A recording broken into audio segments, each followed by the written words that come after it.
Alright, so here's my first ever mountain bike, Giant Revel 2, 2015. That first picture was in its stock form, and this is after I got a serious case of upgrade-itis. I upgraded that bike till I literally couldn't upgrade it anymore. Put RockShox on the front and Michelin tires. It was sweet. Then I got to this bike, the North Rock XCF fat bike. I had it for a couple months. That was it. Pretty sweet bike for what it was. Then I got the old trusty Roscoe 6 2022 edition.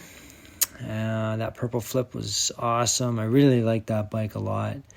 It was actually a hard bike to sell.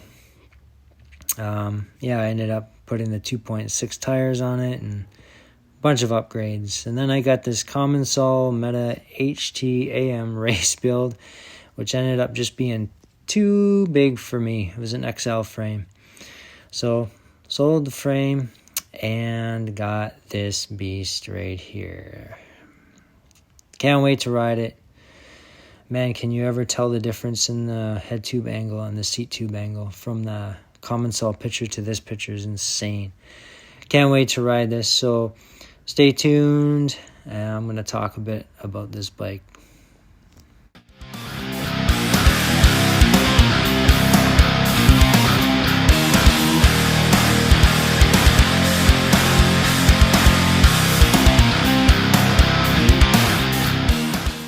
Hey everyone, as the name suggests, new bike day, take 2.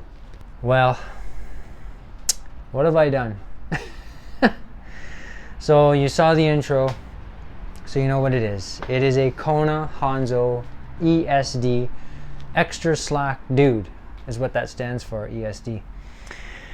Well, like I said in a previous video, I've kind of stepped out of the box. Well, I've a lot stepped out of the box on this build.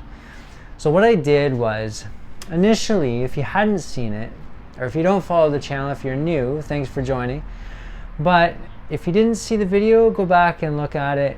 New bike day, Commencal Meta HT AM race. So I bought used, but basically brand new, a used Commencal Meta HT AM race. I read a whack ton of reviews online about that bike. Like, I'm talking about a ton of reviews online about that bike, and every review I read, except for 4, said that it was the sweetest bike they've ever owned. It's awesome, it's amazing, no problems with it, so on and so forth. If you want to know the whole story about the Commencal, how I got it, why I got it, all that stuff, I will link the video below. So this thing looks like a beast. I haven't ridden it yet. I finally finished building it 2 days ago. So what I did was I sold the Commencal frame and kept all the parts except for one, the dropper.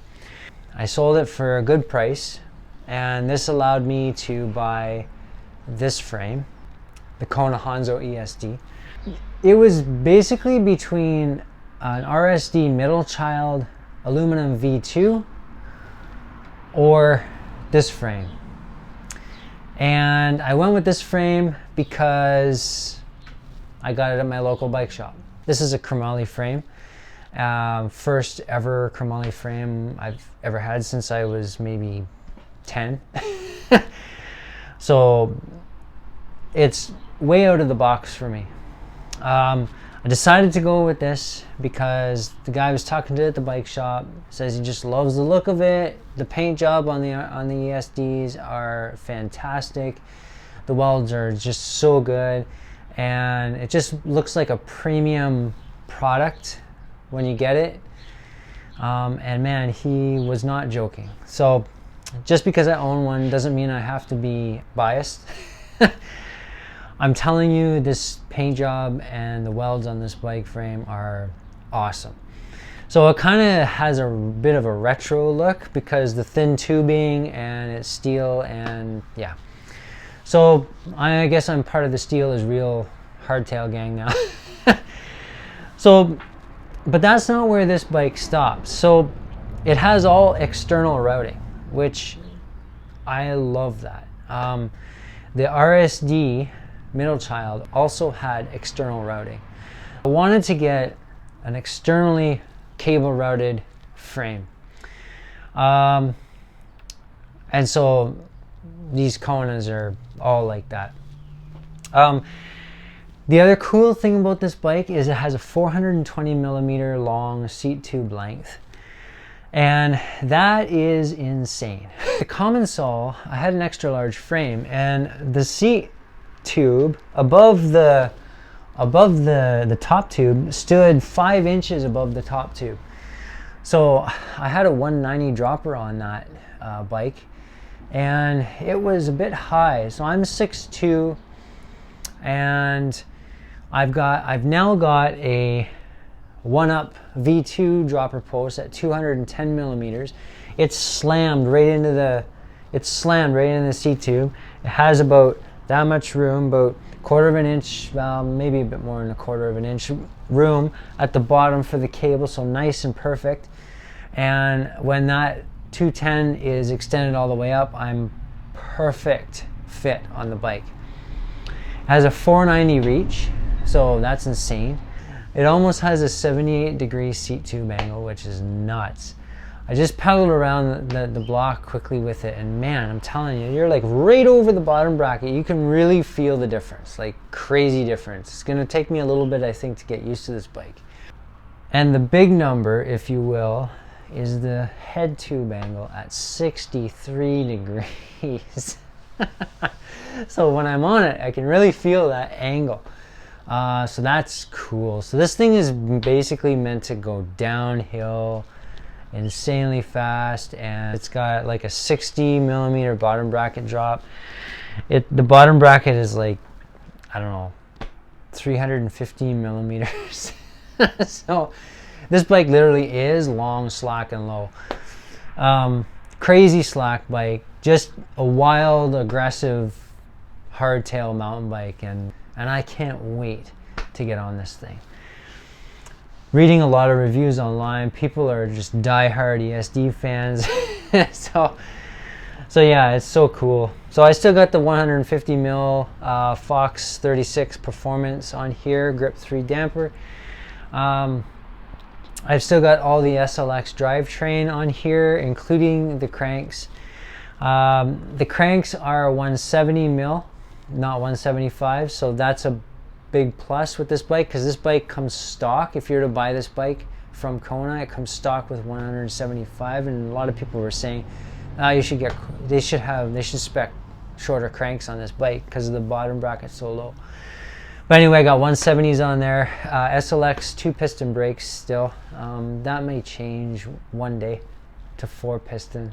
I'm not sure yet. 203 rotors on front and rear. I've got ceramic metallic brake pads from Cool Stop in here. Phenomenal pads. Those pads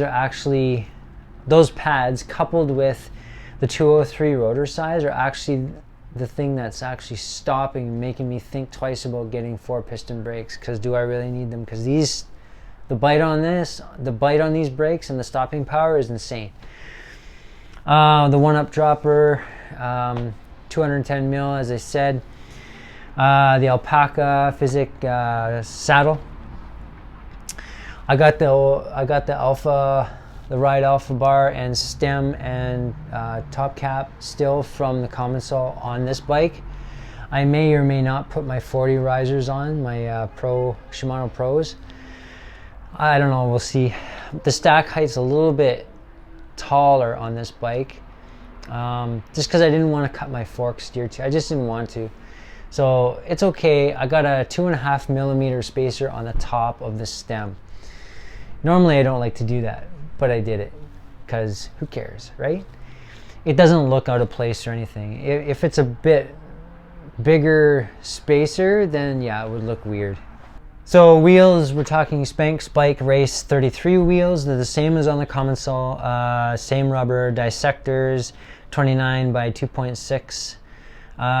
These are the 3C Max Terra XO Plus protection, and tubeless ready. These are set up tubeless as well.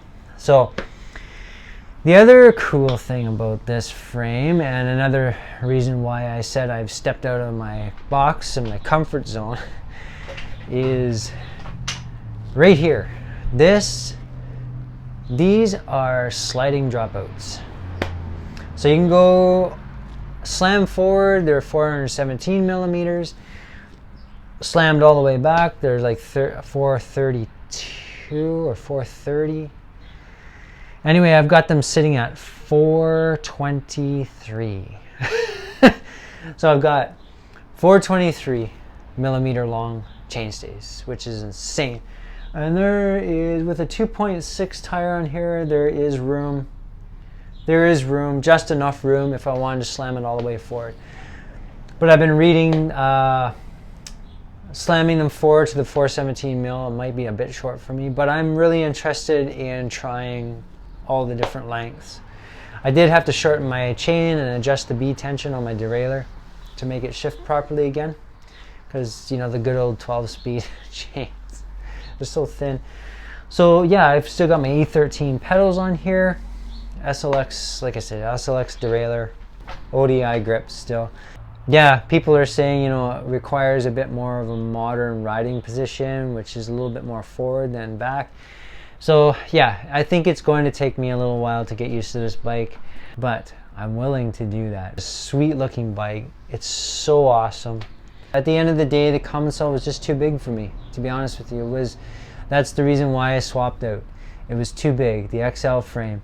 The reach, no, not so much, but the height, the height of it was just odd. Like, the bottom bracket was so high that it just felt top heavy on it, and I also felt like I was riding on top of the bike, not in the bike. And with my Roscoe, I remember having a feeling of just riding just slightly in, and that's the feeling I'm looking for again. So stay tuned. There's going to be a ton of good, cool POV videos coming up in the near future, I'm sure, and a lot of ride impressions on the new Hanzo. So thank you for watching. Let me know in the comments if you think I'm nuts getting an ESD with a 63-degree head tube angle for Ontario trails. It's a bit crazy, but hey, you only live once, and I just am out to have a blast on my bikes. Definitely a bike that I can progress now with. It's probably, honestly, it could be, if I wanted it to be, the last bike I ever need to own, unless I go full suspension route later on. So anyway, thanks for watching. Keep the rubber side down, have fun out there on the trails, be kind, and we'll see you on the next one.